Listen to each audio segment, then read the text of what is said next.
Hello guys, আসসালামু আলাইকুম। আজকে আমি শাপলা রান্না করেছি আর হচ্ছে সাদা ভাত।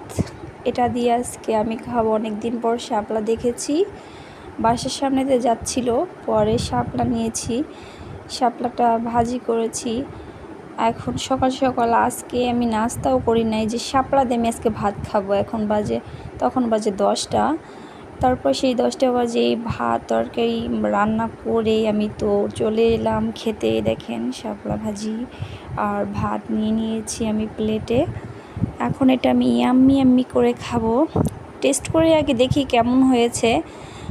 অবশ্য অনেক দিন পরে শাপলা ভাজি দিয়ে ভাত খাবো। আগে নানি রান্না করতো, নানির বাড়ি গ্রামে, তো নানা বাড়ি খুব মজা লাগতো খেতে। তো সেই পুরোনো দিনের কথা মনে পড়ে গেল, তার জন্য খুব একটু দুঃখ হচ্ছে, খুব আফসোস হচ্ছে যে নানির হাতে সেই শাপলা ভাজিটা আর খেতে পারতেছি না। দেশেও যাওয়া হচ্ছে না, নানাও নেই। আগে নানা বিল থেকে শাপলা নিয়ে আসতো উঠায়া। নানি এই যে খাল বিলের থেকে ছোট ছোট মাছ আছে না, ওই মাছগুলো দিয়া শাপলা দিয়ে সুন্দর করে চচ্চড়ি করে এরকম করতো, খেতে খুব মজা লাগতো। তার জন্য যাক আমি শাপলাটা ভাজি করলাম, আর যে সাদা ভাত নিয়ে একটু খেয়ে দেখি কেমন লাগে।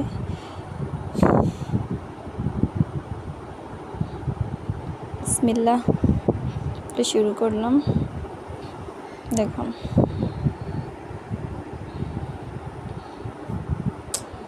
ওয়াও, খুব মজা। আপনারা খাবেন?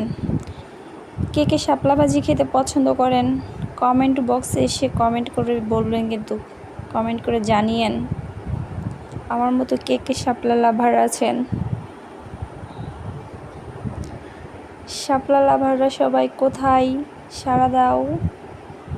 আমার মতো সকাল সকালের নাস্তা না খেয়ে এরকমের শাপলা ভাজিতে ভাত খেতে চাইলে তো আমার সঙ্গে যোগাযোগ করো।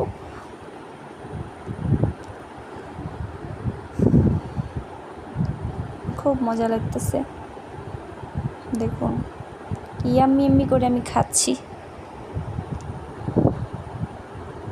আমার মেয়ের বাবা অবশ্য শহরের, তো উনি এগুলো খাওয়া বুঝে না। উনি শুধু বুঝে গরুর মাংস, পোলাও, রোস্ট, তারপরে এই ফাস্ট ফুড জাতীয়, চাইনিজ জাতীয় ওনার কাছে খুব ফেভারেট। আর আমার কাছে হচ্ছে এই শাক পাতা, দেশের ইগুলো আমার খুব ভালো লাগে। আমার শাশুড়িও সেম আমার মতন, কিন্তু আমার দেবর আর আমার হাজব্যান্ড হচ্ছে শহরের মানুষ, শহরের খাবারগুলো নিয়ে খুবই থাকে। তো ভালো থাকেন, সুস্থ থাকেন, আল্লাহ হাফেজ।